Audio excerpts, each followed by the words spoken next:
You can customize the settings of the predictor so that each student benefits from a personalized level of support. In the Options Ribbons tab, click Preferences.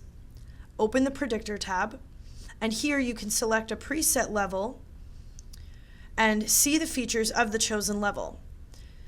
You can also enable alternative ways of controlling the predictor with your keyboard, like the number keys or the numeric keypad. And at the very bottom, you can choose if phonetic prediction is used and what priority it has, as well as the color of those phonetically predicted words as they appear.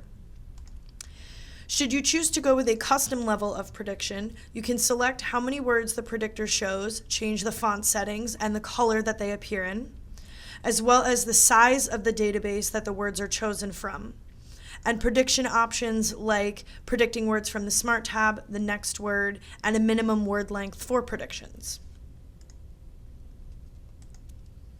With the predictor on, you can reposition the predictor by dragging it with this bar here.